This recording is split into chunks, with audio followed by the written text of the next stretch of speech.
Damos comienzo a un nuevo programa.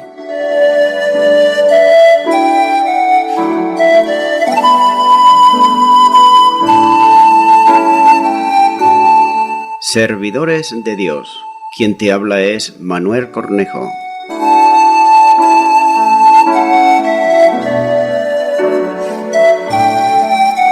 Este es un programa que está respaldado por la Iglesia Evangélica Misión Evangélica de Cataluña.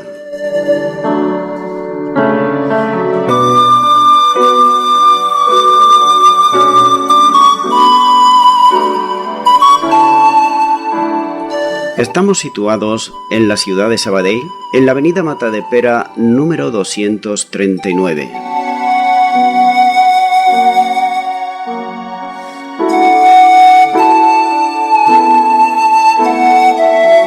Antes de dar introducción a la palabra de Dios, estaremos poniendo una alabanza.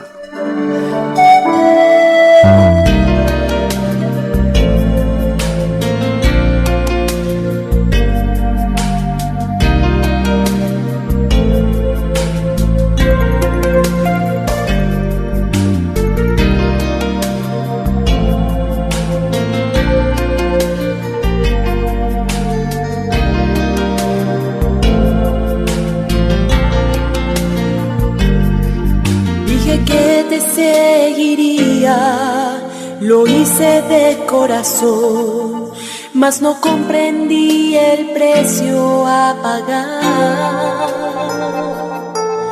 A través de los años comprendí un poco más el verdadero significado de tomar la cruz. Esto es lo que llena mi alma. Por siempre a todos diré: sí, creo en ti, con todo lo que hay en mí. Creo en ti, aunque el mundo caiga sobre mí. Seré siempre fiel en la decisión que tomé. Con determinación no volveré atrás. Viviré para que el mundo sepa que sí creo en ti.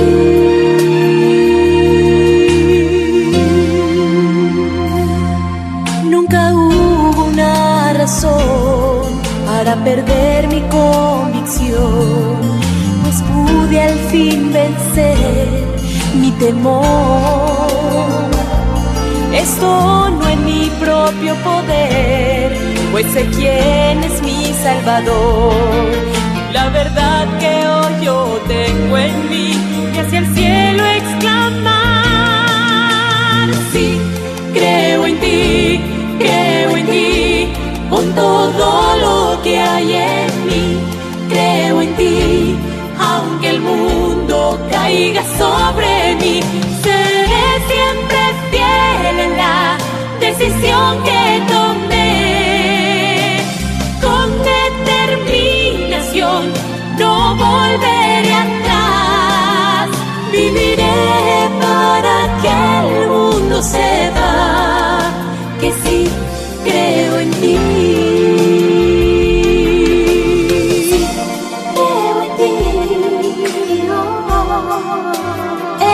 Resucitó, creo en ti, me dio de su perdón, creo en ti, y un día le veremos y diremos a una voz: sí, creo en ti, con todo lo que hay en mí. Creo en ti, aunque el mundo caiga sobre mí. Seré siempre fiel en la decisión que tomé. Con determinación no volveré atrás. Viviré para que el mundo sepa que creo en ti.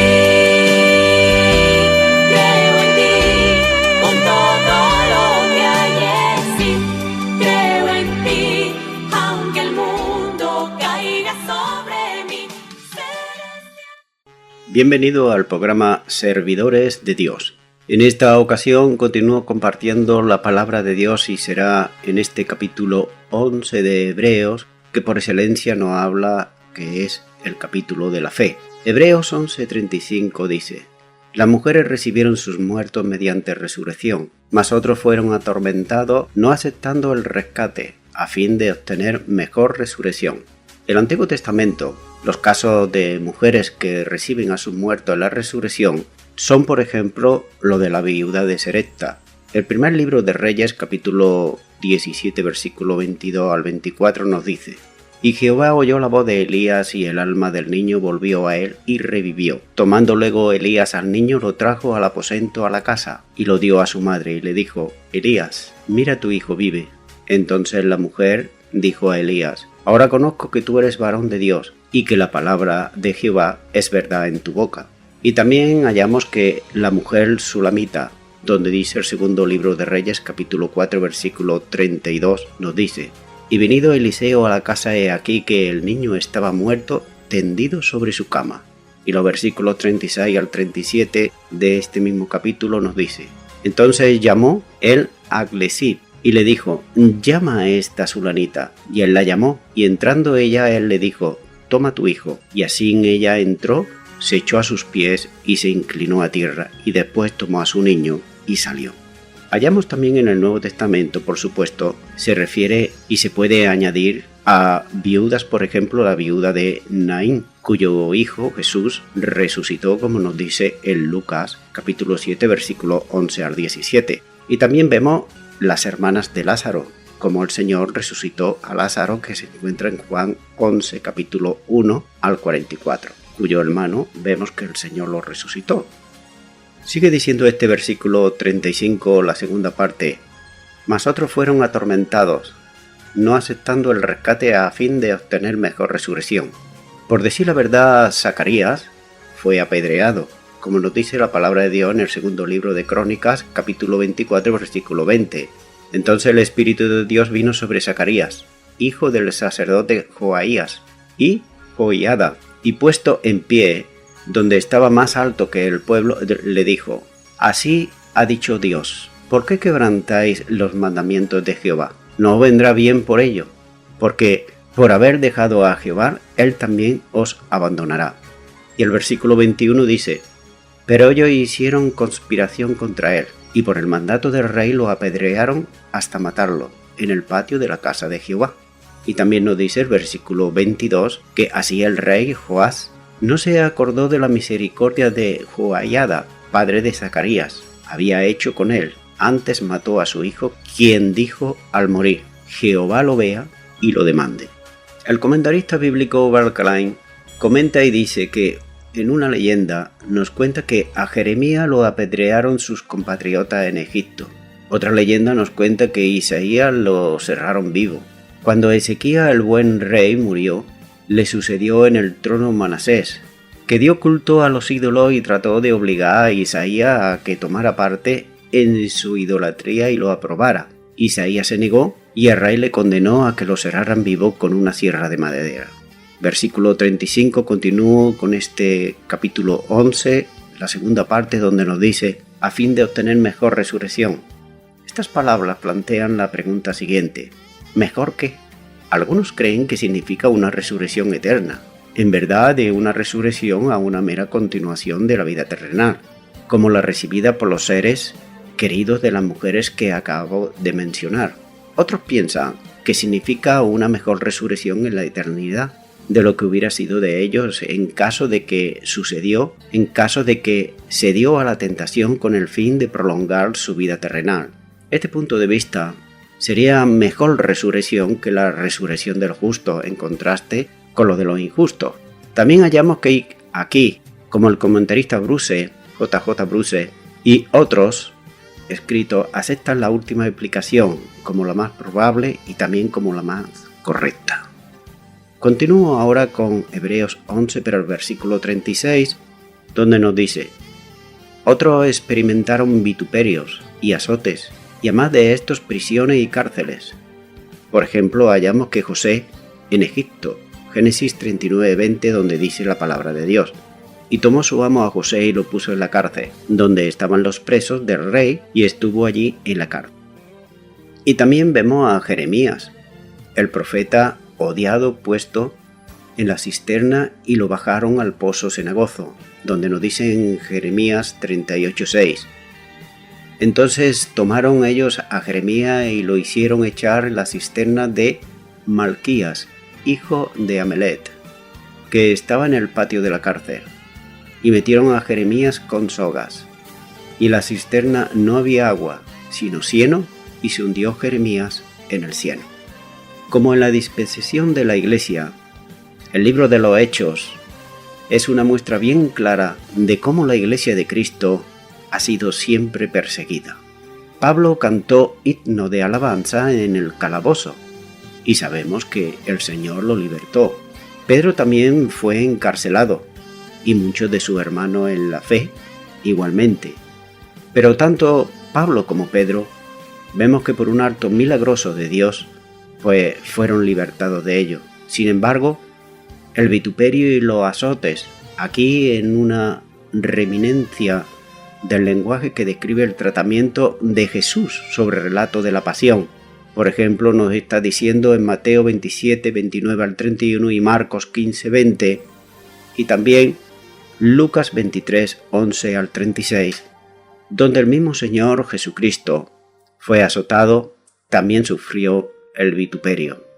Continúo con este versículo ahora el 37, donde dice que fueron apedreados, acerrados, puestos a prueba, muertos a filo de espada, anduvieron de acá para allá, cubiertos de piel de oveja y de cabra, pobres, angustiados y maltratados. En el Antiguo Testamento tenemos por ejemplo a Nabot, la orden de ser apedreado por la malvada Jezabel para que su legítima propiedad podría ser así de esta manera robada por ella, como nos dice en el primer libro de Reyes capítulo 21 y versículo 14, donde dice: después enviaron a decir a Jezabel: Nabot ha sido apedreado y ha muerto. Vemos ahí a un hombre justo que fue apedreado por una mujer que era injusta y era vil. Y vemos también que por traición tenemos a Jeremías, además de Zacarías, como nos dice el segundo libro de Crónicas, capítulo 24, versículo 21. Por no hablar, por ejemplo, del Pablo mismo, que fue apedreado y también fue dado por muerto. Por tanto, hallamos que aquellos que tratan de agradar a Dios de una o de otra manera y hacer su voluntad que está en su palabra, de una o de otra manera, no va a ser el agrado del mundo. Vamos a ser perseguidos, menospreciados, como nos dice aquí la palabra de Dios, que muchos en el pasado y aún todavía en el día de hoy en muchos países son apedreados, son puestos a prueba, a filo de espada. Y eso lo encontramos también, por desgracia, cuando nos llegan noticias de hombres y mujeres, misioneros, misioneras que están en países islámicos o comunistas y que les está sucediendo esto. Sigue diciendo el versículo 37, la segunda parte, aserrados. Todas las fuentes antiguas la están atribuyendo a Isaías. De tal manera asesinado durante el reino de Manasés, que mató a muchos, y los mató siendo sangre inocente, como nos dice este versículo 37, la tercera parte, que fueron puestos a prueba. El autor del libro debe de estar hablando aquí de las tentaciones de los fieles al renunciar a sus creencias. Y vemos las grandes pruebas que le ponían y tentaciones para precisamente renunciar a esa fe. Una vez más, para poner esta carta a los hebreos en su propia perspectiva, debemos darnos cuenta de que estaba escribiendo a judíos que estaban siendo también perseguidos por su propia nación. Por tanto, aquí hemos de tener en cuenta. Y por ello quiero decir que si tú que me estás escuchando alguna vez no has sido perseguido, has menospreciado, burlado por tu fe en Cristo Jesús, pues seguramente todo lo que estoy diciendo te parecerá como algo pesado, algo que no tiene sentido. Pero a aquellos que han sido perseguidos, que están siendo menospreciados, que quizá han perdido trabajo por su creencia en el Señor Jesucristo, pues sí sabrán muy bien de lo que estoy hablando. Sigue diciendo este versículo 37 que muerto a filo de espada. no fue algo extraño para quienes se mantuvieron firmes en su fe, ya que no les podían hacer renunciar a base de tentaciones o amenazas. El morir al filo de espada, hay varios ejemplos en la Escritura que hallamos y también fuera de las Escrituras. Están ratificando la realidad de la fidelidad a través de los siglos de muchos creyentes que murieron de esta forma y siendo también un ejemplo. El primer libro de Samuel, capítulo 22, versículo 17 dice: Entonces dijo al rey a la gente de su guardia, que estaba alrededor de él: Volveos y matad a los sacerdotes de Jehová, porque también la mano de ellos está con David. Vemos aquí también que estos sacerdotes murieron por causa de su fe. Y de la misma manera pasó también con el profeta Urías en Jeremías capítulo 26, versículos 20 al 23. Sigue diciendo este versículo 37 que anduvieron de acá para allá, cubiertos de pieles de oveja y de cabra, pobres, angustiados, maltratados, es decir, todo lo peor. Dice que anduvieron, es decir, sin un lugar fijo, y muchas veces huyendo a causa de su fe, cubiertos de pieles de ovejas y de cabra, como era por ejemplo el vestido de Elías, donde nos dice el segundo libro de Reyes capítulo 1 versículo 8. Y ellos le respondieron: un varón que tenía vestido de pelo y ceñía su lomo con un cinturón de cuero. Entonces él dijo: es Elías el tibita.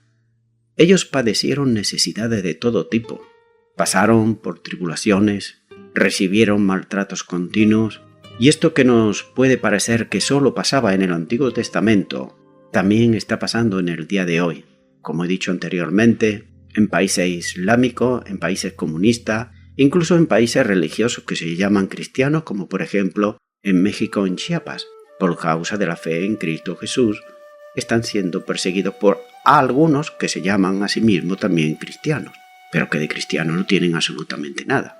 Por tanto, hallamos una muestra en el Nuevo Testamento es el apóstol Pablo, en 2 Corintios 6, 4, 10, donde nos narra Pablo ahí que sufrió persecuciones, azotes, cárceles. La lista es larga y muchas veces, precisamente 2 Corintios 6, habría que estudiarlo detenidamente, sobre todo para aquellos que se llaman a sí mismos apóstoles en el día de hoy. Y cuando vemos estos apóstoles que van con relojes de oro, cuando llevan coches o carros, como dicen, y son lujosos, y todo lo que llevan es lo último, hallamos aquí que abismos más grandes hay, ¿verdad? Sin embargo, ellos dicen que los tiempos son otros. Sí, los tiempos siguen siendo otros, pero la fe sigue siendo la misma en Cristo Jesús. Continúo ahora con Hebreos 11, versículo 38, donde nos dice: de los cuales el mundo no era digno, errando por los desiertos, por los montes, por las cuevas y por las cavernas de la tierra. La vida de fe en Dios y su palabra produce un fuerte impacto que resulta contradictorio para el mundo. Es decir, el mundo, como nos dice la palabra de Dios, el Evangelio para el mundo es locura. No lo entiende, no lo quiere asumir.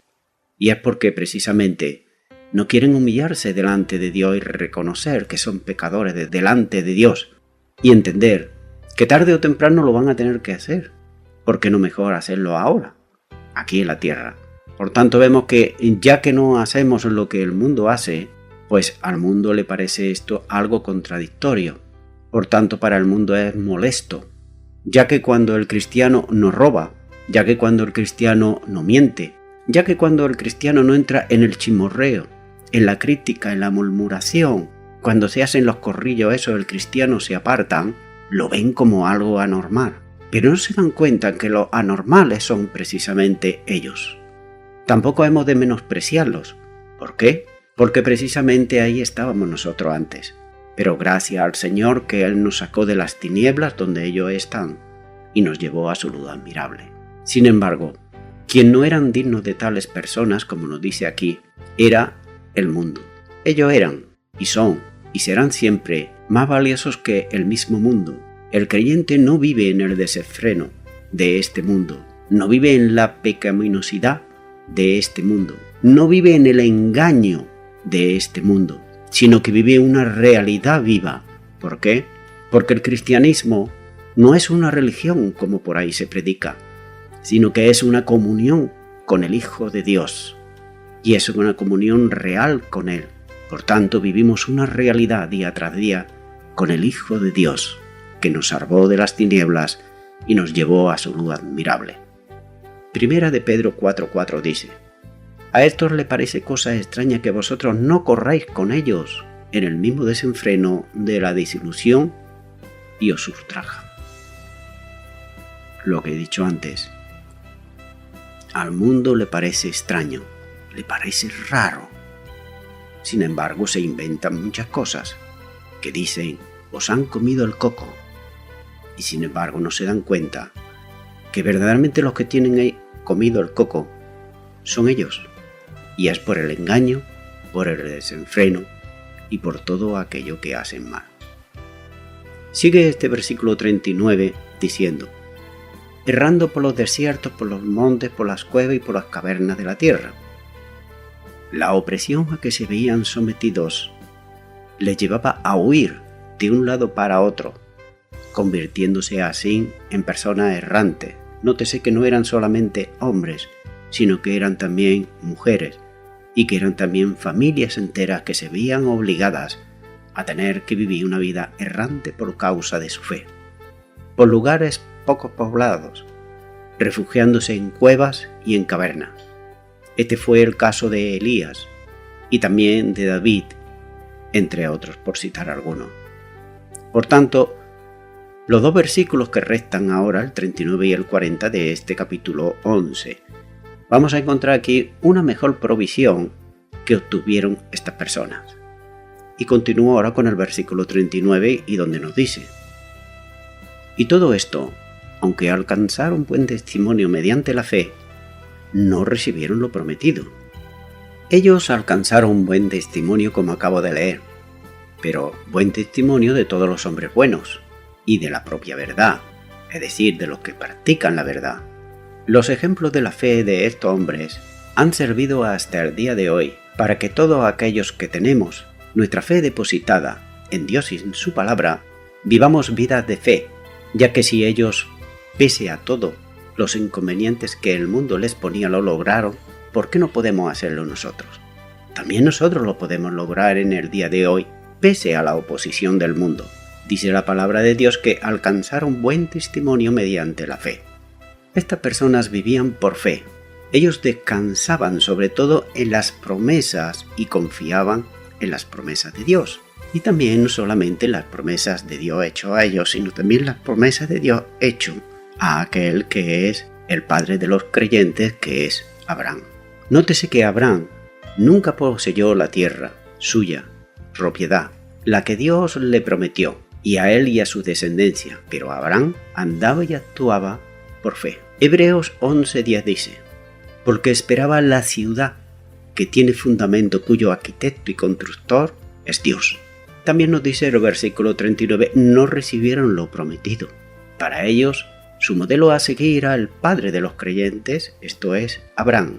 Hoy en día se dice mucho vivo en fe, en el sentido de que Dios proveerá. ¿Y si Dios no provee? ¿Qué pasa? ¿Acaso Dios se olvidó de nosotros? Porque Dios le prometió a Abraham y nos recibió, y también a estos. Ellos no lo vieron con sus propios ojos. ¿Acaso Dios se olvidó? ¿Acaso Dios incumplió sus promesas? Jesús dijo que primeramente hemos de buscar el reino de Dios y su justicia. Eso es lo que hemos de hacer. Se han dado caso de un pastor empezar una obra en un lugar, por ejemplo, y pasarse en ese lugar tal vez 10 años orando por almas para que vengan al Señor, orando por la vecindad, por el barrio, por la ciudad, y transcurrido ese tiempo solamente asistían al lugar de reuniones local muy pequeñito, que a duras penas podían pagar su familia y 2 o 3 personas más.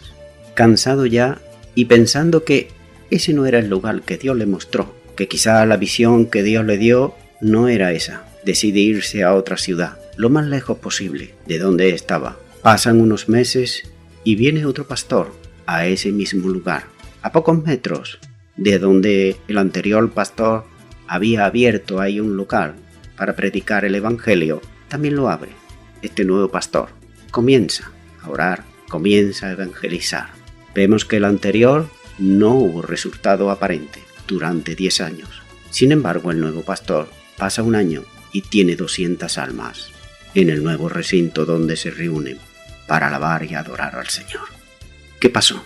La palabra de Dios nos dice en 1 Corintios 3:6: yo planté, Apolos regó, pero el crecimiento lo da Dios. Sin embargo, todas las podemos ver y saludar por la fe en la distancia del tiempo, en que Dios la hará, esas promesas, la hará realidad, dándolas ya como hechas porque son promesas de parte de Dios y Dios es fiel. Y es ahí a donde actúa nuestra fe, cuando aquello que Dios promete en su palabra, nosotros lo creemos por fe y lo recibimos por fe. Quizá a lo mejor no lo vemos, quizá a lo mejor tú ahora estás en tu ciudad, sales a predicar, oras, intercedes y no paras y no ves fruto. Recuerda, como nos dice la palabra de Dios, tu trabajo en el Señor no es en vano. Dios lo tiene en cuenta. Hebreos 11:13 dice: conforme a la fe murieron todos estos sin haber recibido lo prometido, sino mirándolo de lejos y creyéndolo, y saludándolo, y confesando que eran extranjeros y peregrinos sobre la tierra. Continúo con este versículo ya, el último, versículo 40 de Hebreos 11, donde dice: proveyendo Dios alguna cosa mejor para nosotros, para que no fuesen ellos perfeccionados aparte de nosotros.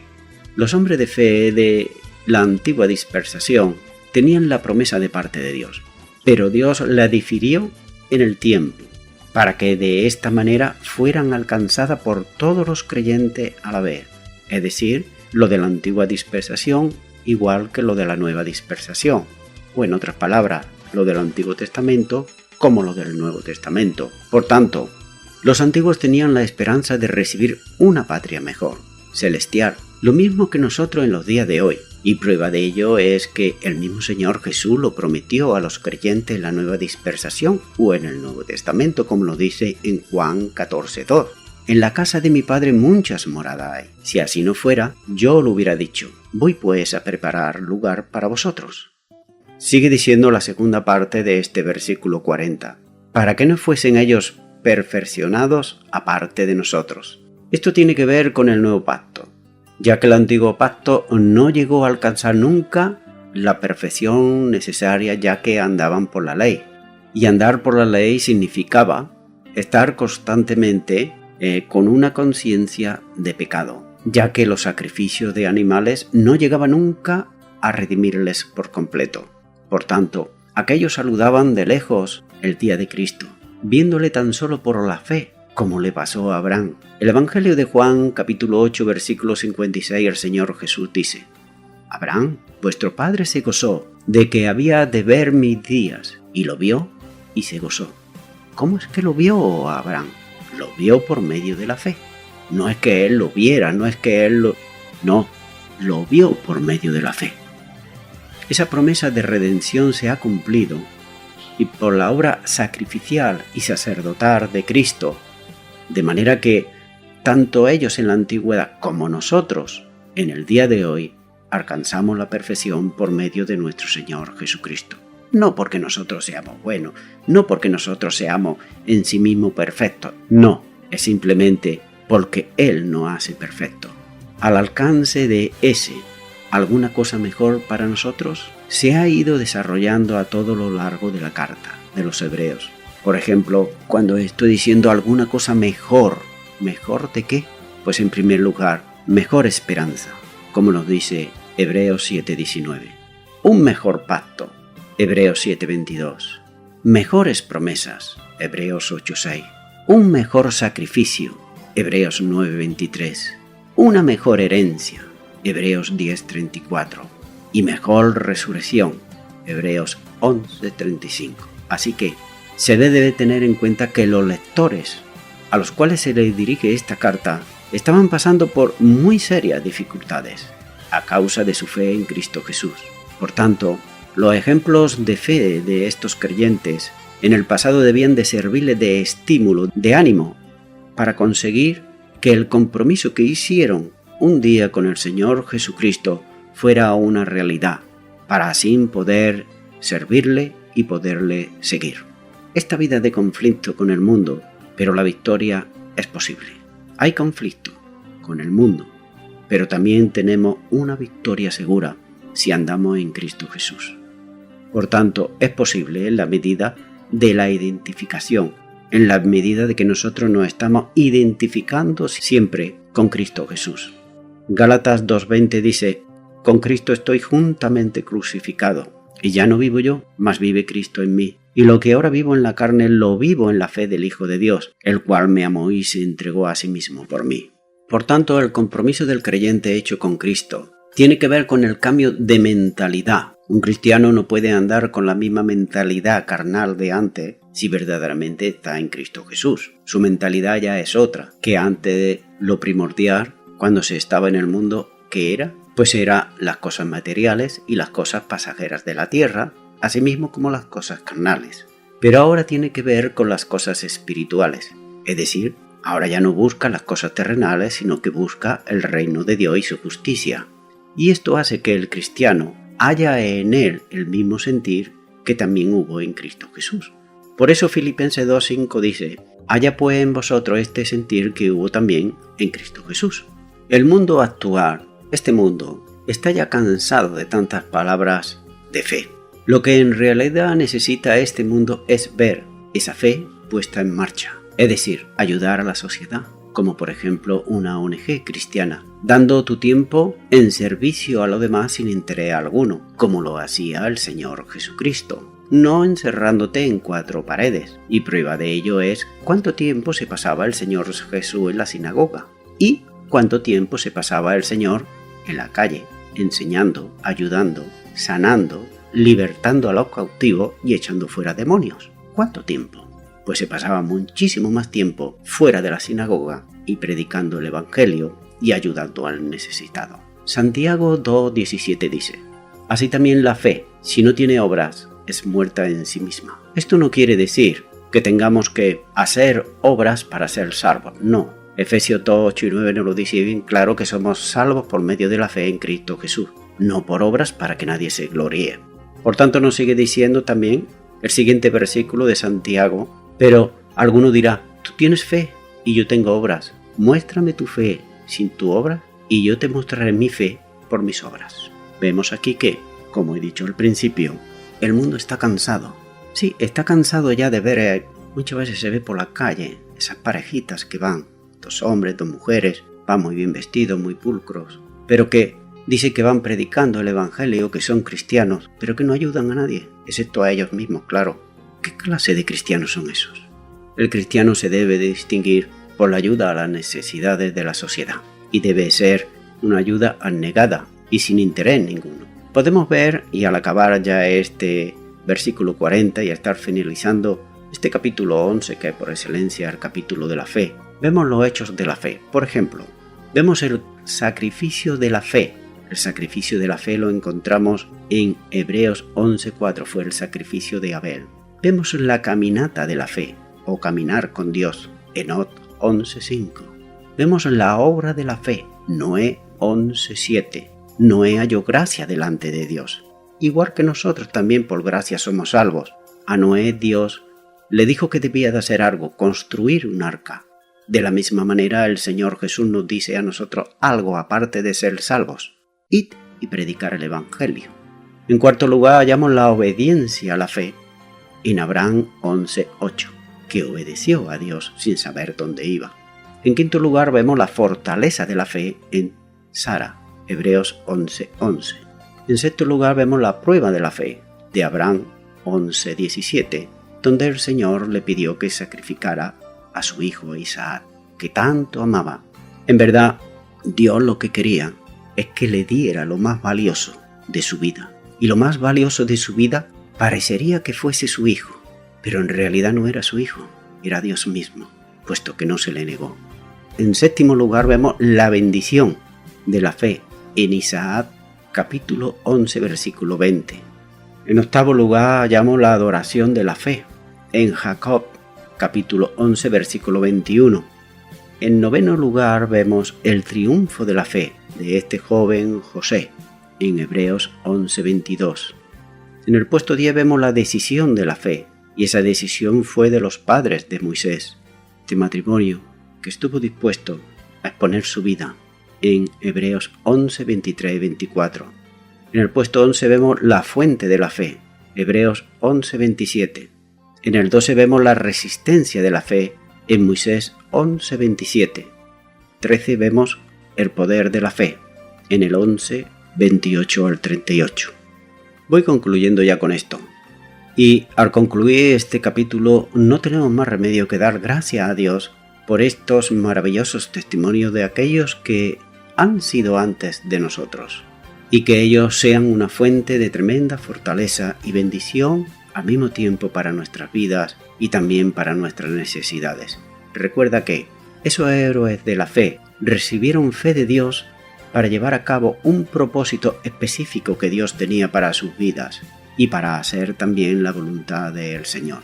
De la misma manera, Dios también tiene un propósito para nuestras vidas, y cuando nosotros nos rendimos por medio de la fe, es cuando ese propósito de Dios para nuestras vidas se va cumpliendo. Mi amigo, mi amiga, que me estás escuchando, muchas personas dicen tener fe en Dios, pero sin embargo desconocen gran parte de la Biblia, es decir, de la palabra de Dios. ¿Cómo se puede comenzar a tener fe en Dios? Es la pregunta que podemos hacernos. Algunos dicen, yo siempre he tenido fe, pero sin embargo, como te he dicho, desconocen la palabra de Dios, la Biblia. Lo primero que se debe de hacer con esa poquita fe que tenemos, que es minúscula, muy pequeñita, lo que se puede hacer con esa pequeñita fe es convertirla en una fe salvadora. ¿Cómo voy a convertir yo esa poquita fe que tengo en una fe salvadora? Se puede convertir en una fe salvadora cuando tú, en tu corazón, crees y confiesas con tu boca que Jesucristo murió por tus delitos y pecados y que resucitó de entre los muertos. Y la segunda parte te la diré después de que ores conmigo, si así lo quieres, para recibir a Cristo como Señor y Salvador de tu vida. Si tú quieres ahora arrepentirte de tus pecados, si tú quieres recibir a Jesucristo como el Señor y el Salvador de tu vida, pues yo te animo ahora ahí, a donde tú estás, a que tú puedas hacer una oración conmigo, ahí, y repetir: Señor Jesús, te pido perdón por todos mis pecados. Es cierto que desconozco muchas cosas de ti, pero tengo una poquita de fe.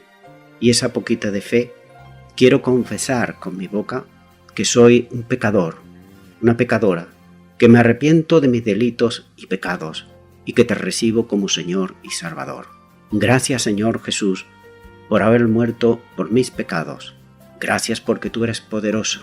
Tú has resucitado de entre los muertos. Yo lo creo en mi corazón y te recibo como mi Señor y como mi Salvador. Pues muy bien, amigo y amiga, como te he dicho, esa es la primera parte que debes de hacer para que tu fe ahora vaya creciendo. Tú tienes que leer la palabra de Dios, y dice la palabra de Dios que el Espíritu Santo te guiará a toda la verdad, es decir, a la palabra de Dios. Por tanto, tú debes de leer la palabra de Dios y así podrás crecer en ello. Para no confundirte, para no hacerlo por tu propia cuenta, sino que lo hagas por maestros bíblicos, puedes visitar una iglesia cristiana o evangélica donde se predique la sana doctrina y se enseñe. Por ello te animo que también la visites. Y a toda la audiencia que me está escuchando, nuevamente me estoy despidiendo de todos ustedes y será Dios mediante hasta el próximo programa. Que Dios os bendiga a todos. Juan Romero es un prolífico compositor que nos ha dejado tantas melodías tan hermosas como esta, que dice así: creo en ti como creo en el sol que me da su calor. Creo en ti, oh bendito Jesús, pues me das tu amor. Creo en ti, porque si no creyera, mi alma huérfana fuera y en mi vida no habría ni la luz ni el amor.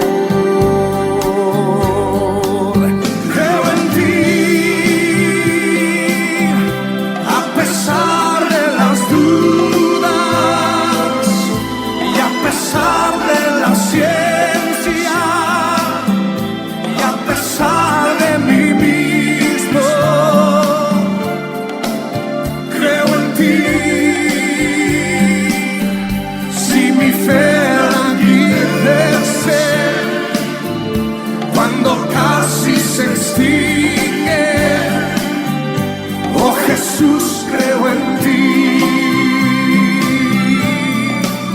Creo en ti.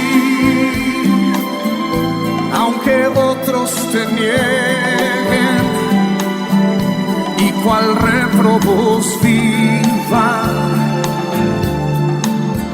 Oh Jesús, creo en ti.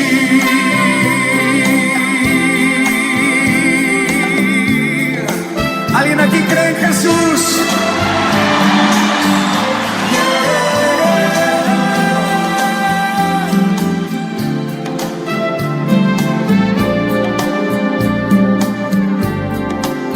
Creo en ti. Al mirar la belleza de tu magna creación, creo en ti. Cuando escucho el reír de tu gente feliz, creo en ti. Si percibo las quejas de los míseros parias que hasta ti se acercan en sus ansias de amar,